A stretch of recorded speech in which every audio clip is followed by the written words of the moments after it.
one way in, as always, the front door.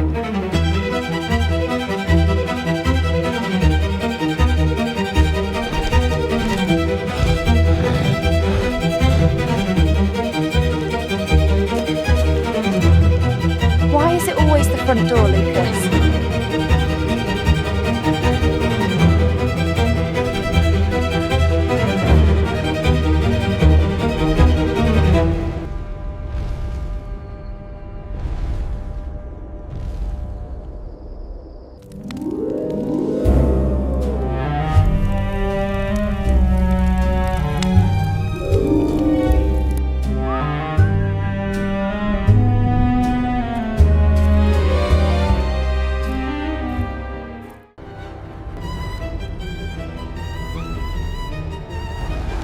Chapter 1. The road to Dunmere Hollow.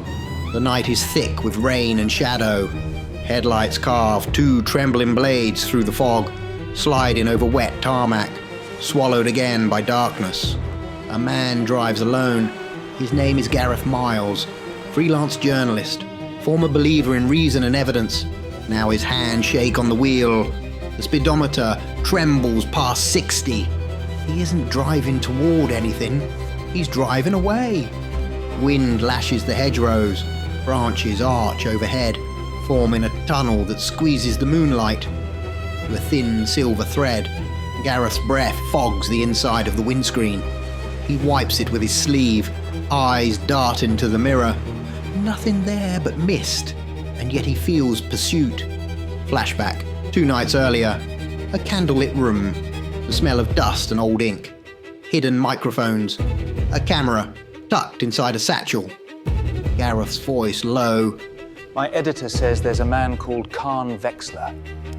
Some kind of philanthropist, but the whispers say he leads a cult. They meet here, under the old church. The door creaks. Figures in black robes, symbols drawn in ash on the floor. When they speak, the air vibrates. Words not meant for human tongues. A flare of crimson light, then silence, and Vexler's eyes on him. A smile that knows everything. Truth has a price, Mr. Miles. You wanted to see power. Now it will see you. Back to the car. Gareth grips the wheel tighter. Rain drums harder. The wipers screech. Fog thickens into smoke that seems to pour from the treetops, folding across the road like living tissue. He mutters into the dark. They did something to me. I can feel it. Second flashback.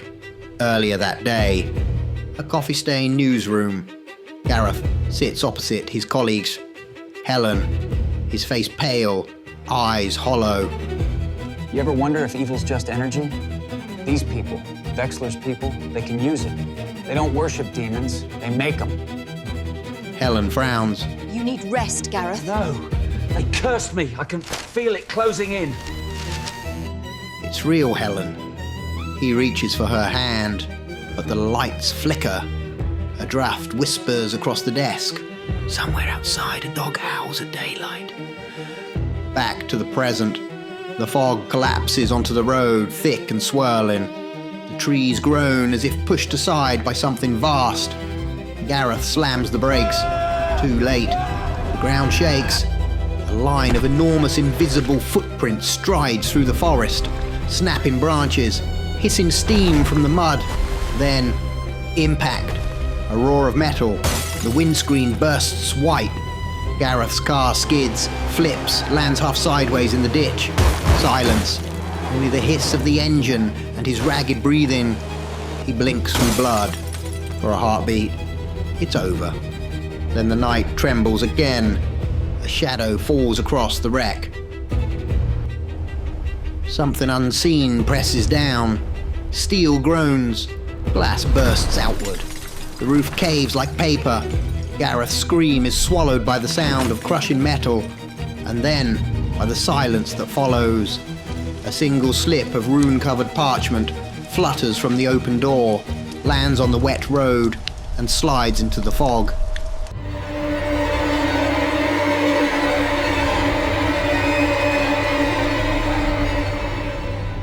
Chapter 2. The call. The room was small, unremarkable. The kind of rented house that could disappear into any town. A kettle steamed on the counter. Maps and photographs lined the wall beside a half-packed weapons case. This was one of their many bases.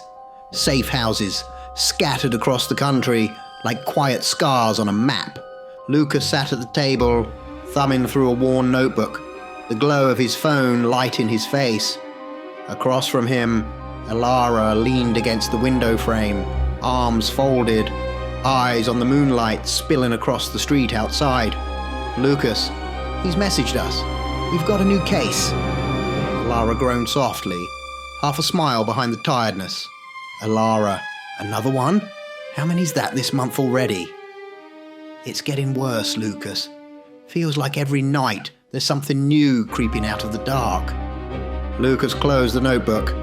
His voice was calm, but heavy. Lucas, when he calls, we answer. You know the rule. If it's from him, it's serious. The kettle clicked off in the silence that followed. Elara, all right, what is it this time? Lucas slid a printed report across the table. The headline was smudged, but the photo showed the wreckage of a car half buried in fog. Lucas, a journalist named Gareth Miles, found dead off a country road near a manor in Norfolk, crushed in his car. Locals said they heard footsteps. Before that, he'd been investigating a man called Khan Vexler. Wealthy, influential, the type that owns everything except a conscience. Turns out Vexler runs something darker, a cult that deals in power, real power. Elara frowned. Elara, power as in money, or the other kind? Lucas, the kind that leaves runes in the dirt and burns the fog from the trees. She let out a long breath. Elara, oh great, so we're fighting demons this time. Lucas, looks that way. She looked up at the clock, moonlight cutting a thin silver line across his face. Elara, then we'll have to wait. You know how it works. Timing's everything. Lucas nodded, the faintest trace of a grin. Lucas, yeah, the moon decides when the curse becomes a weapon. They began to move through the room, silent and practiced. Weapons checked, charms pocketed, blades sheathed in leather. Elara tied back her hair, slipping on her jacket. Lucas loaded a tranquilizer pistol and tested the radio. The normal hum of the house faded, until all that remained was the heartbeat of the night outside. Through the window, the clouds shifted. The moon began to rise, red and swollen like an eye opening. Lucas, get ready, we're up. Chapter 3. The manor at Hollow's Edge. The road had ended miles ago, now only a narrow path, cut through the woods. Old, uneven stone half buried beneath roots and moss. A car sat hidden back by the gate, its lights off, swallowed by the dark. Lucas and Elara walked side by side, boots crunching against damp leaves. The air was heavy, the kind of silence that pressed against the lungs. Ahead, faint through the branches, a light flickered, the distant glow of a great house rising from the mist. Lucas, something's off. Can you feel that? Elara scanned the tree line. The branches above leaned inward, their skeletal limbs almost touching, as if the forest itself were closing around them. Elara, feels like the trees are watching. Lucas, wouldn't be the first time. They kept walking, the faint breeze whispering through the leaves like breath. Lucas, I still don't get it. Why us? He could have sent one of the elders. They'd be in and out before midnight. Elara, he must have his reasons. You know he doesn't waste moves. Lucas, yeah, but I'm starting to think his idea of a quiet month doesn't exist. Elara, smirking, maybe he just knows you need the exercise. Lucas chuckled under his breath, but his smile faded as the manor came into view. A vast stone structure with dark towers, its windows glowing faintly through the fog. The front door loomed at the end of a curved driveway, the gravel pale beneath the lantern light. Lucas stepped forward and knocked. The sound echoed deep within the house, swallowed by silence, before soft footsteps approached. The door opened to reveal a tall, thin butler, face pale and unreadable. Butler. Mr. Wexler does not receive visitors at this hour. Lucas. We're not visitors. Tell him Lucas and Elara are here. The butler's lips pressed into a thin line. Butler. He won't see anyone. And then, a voice from deeper inside the hall, smooth as silk and sharp as glass. Wexler. Let them in. I've been expecting them. The butler stepped aside. Lucas and Elara exchanged a glance, then entered. The hall stretched wide and tall, lined with portraits, marble floors, and the faint hum of something unseen.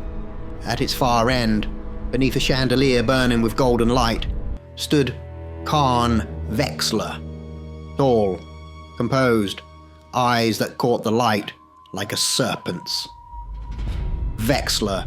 You shouldn't meddle in things you don't understand. What happens here is beyond your petty dog powers. Elara's jaw tightened. Elara, you know what we are. Wexler's smile widened. Wexler, I knew what you were before you stepped through the door. Lycanthropes, agents of the moon, slaves to its pull. Your power poses no threat to me. I would leave before curiosity turns to tragedy. Elara, you know who sent us? Wexler, of course, and tell him this. His interference is unwise. These matters are beyond his jurisdiction. Lucas stepped forward, voice low. Lucas, if he sent us, there's a reason. People are dying. Was it you? Wexler's smile froze. Sharp, polite, venomous. Wexler. So straightforward, so brash. Those people were simply victims of their own ignorance. But continue your investigation, and you might join them. Lucas, is that a threat? Wexler, of course not. A soft laugh. Now, if you'll excuse me, I'm very busy. He turned away, dismissing them with the casual arrogance of a man who owned the night itself. Outside, the path seemed darker than before. The mist had thickened, crawling down from the trees in long white ribbons. Lucas and Elara walked quickly, silence between them heavy and alert. Then, a shift in the air. The temperature dropped. The fog above began to twist, forming shapes like wings, faces, whispers. Elara stopped dead. Elara, you feel that? Lucas nodded, eyes narrowing. Lucas, it's moving. The curse is alive. The mist spiraled down from the treetops, gathering like smoke across the path ahead. Something enormous moved within it, not seen, but felt. Each footstep vibrating through the ground. They ran. Through the gate. Down the gravel drive. Behind them, the manor windows glowed brighter. And in the highest tower, Wexler watched. One hand resting on the glass, a cruel smile forming. The fog rose higher, swallowing the road, the woods, and the light.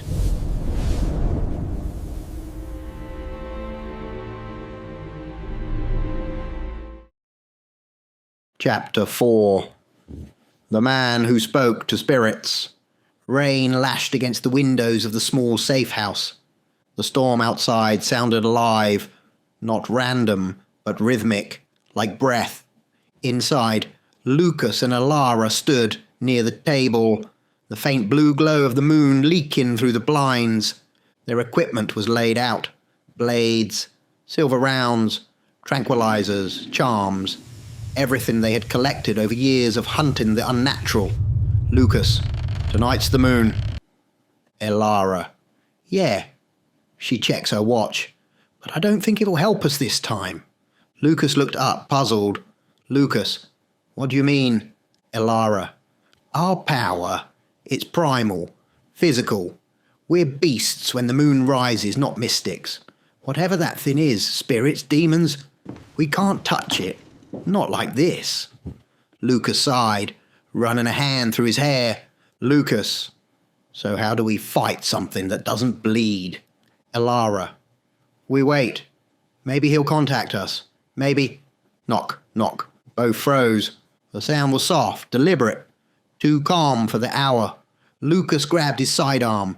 Elara reached for the curved blade resting on the counter. No one should know where they were. Knock. A second time. Slower.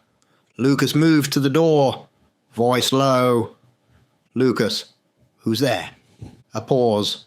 Then a calm, steady voice. Voice. Lucas. Elara. It's Samuel Dent. He sent me. They exchanged a look.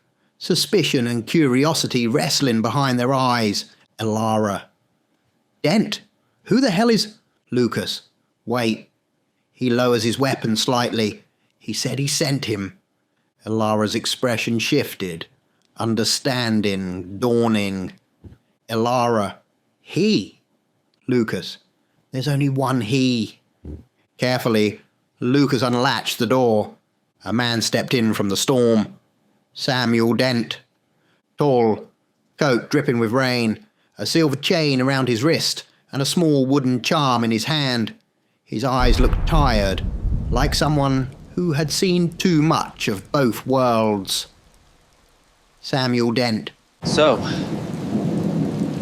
you're the two werewolves I've heard so much about. Seems you've got a problem with things not quite of this world. He drops his wet coat on a chair. Well, I might be able to help. Lucas kept his weapon lowered but ready. Lucas. And who sent you again? Samuel Dent. He did. Elara. And who exactly is he? Dent smirked. Samuel Dent. Come now. We all know who he is. A knowing look. Anyway, he told me you've got a problem with spirits. Demonic. Normal. Doesn't really matter. The rules are similar. Lucas raised an eyebrow. Lucas. So what are you then? Ghostbusters. Samuel Dent. Yeah, I've heard that one before. A slight grin. Seems your friend Serana calls me that too. Elara blinked. Elara. You know Serana? Samuel Dent. Yes. She helped me not long ago. So now I owe him a favour. He looked around the room, studying the maps, the scattered notes, the photo of Gareth's wrecked car. Samuel Dent. This man, Vexler, he's not just summoning power. He's channeling it.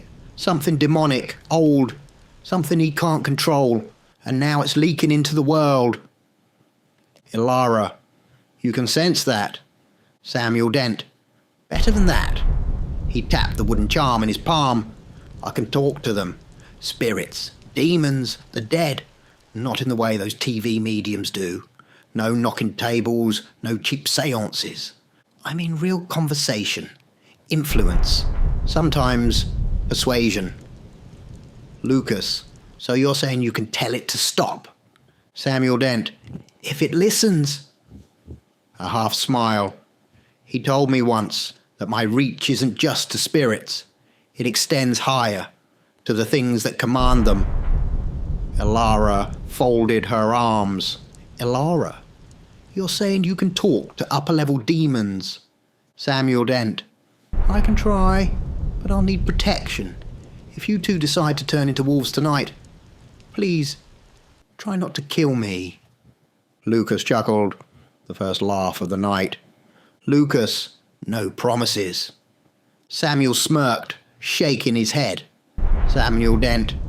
Yeah, that's what Serana said too. The wind outside howled, rattling the windows. The clock struck midnight. The moon broke through the clouds, red and burning.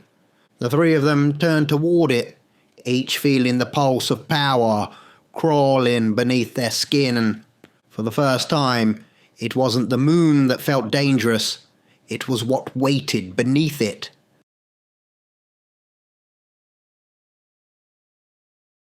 Chapter 5. The Burning Path. The forest road shimmered with mist as Lucas, Elara, and Samuel Dent made their way towards the manor. The moon glowed deep crimson behind the clouds, painting the fog in ribbons of fire. Samuel Dent. So, when are you two gonna, change? Elara grinned, teeth glinting in the moonlight. Elara. Any moment now. It'll take hold soon. Samuel Dent. Right. Just give me a heads up before you...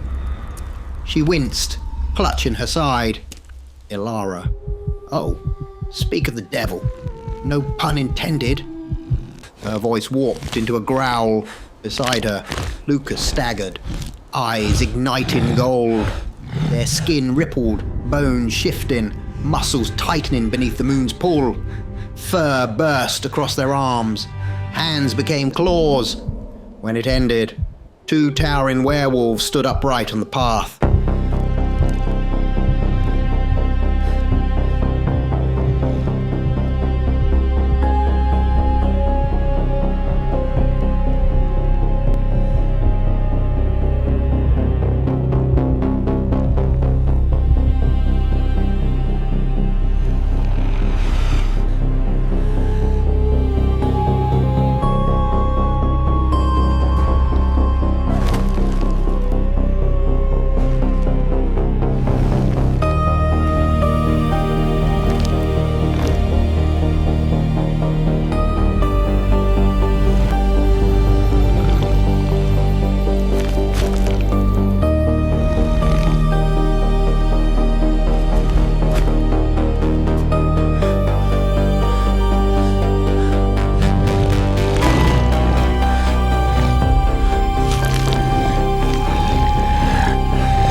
Lucas broad-shouldered, feral, a walking storm. Elara lean, swift, eyes sharp with firelight. Samuel stared, half awed, half terrified. Samuel Dent. You guys do know who I am, right? You're not going to eat me or anything. Both wolves turned their glowing eyes toward him, silent, watching. Samuel Dent. I'll take that as a yes. They began walking again, the ground trembling softly beneath their steps. Branches swayed overhead like bowing sentinels. Samuel Dent muttering, honestly, I've never felt safer in my life. 2 werewolves as bodyguards. This is pretty cool. Halfway down the path, the night changed. The fog thickened, rolling from the treetops like smoke from a dying fire. Shapes stirred within it. Shadows without form.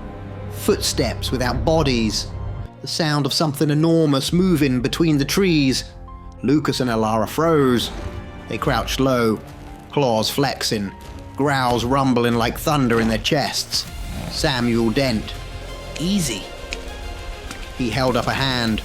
I can feel it. The mist shuddered. Something unseen breathing through it. Samuel stepped forward, his voice calm but strong. Samuel Dent. All right, listen here, whatever you are. You've had your fun. I'm not impressed. The fog swirled tighter, forming the outline of something massive. Samuel squinted. Samuel Dent. You don't scare me. I talk to your kind all the time. Now go. Shoo. Back to whatever pit you crawled out of. The trees rattled. The air bent. Then, silence. The fog recoiled, spiraling upwards, dissolving into the night as if obeying. Lucas and Elara looked around, confused. Samuel dusted off his coat. Samuel Dent. Right then. That one's done. If that was it, This'll be easy. The werewolves exchanged a look that said, "Don't jinx it."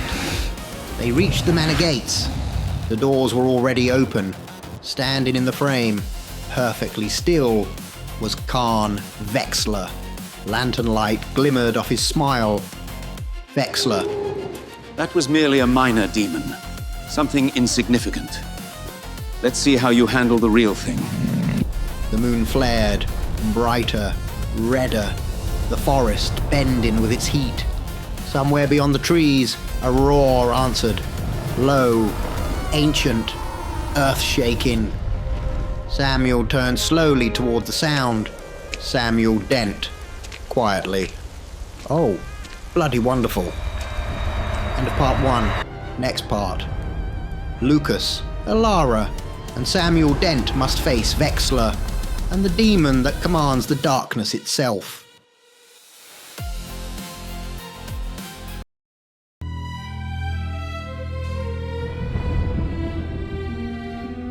Have you followed Professor Shadow yet?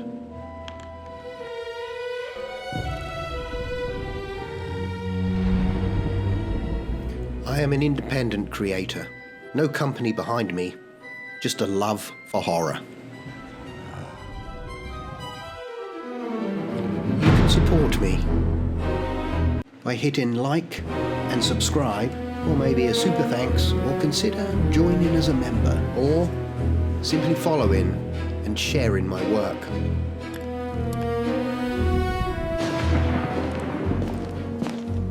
You heard him, so hit that follow button.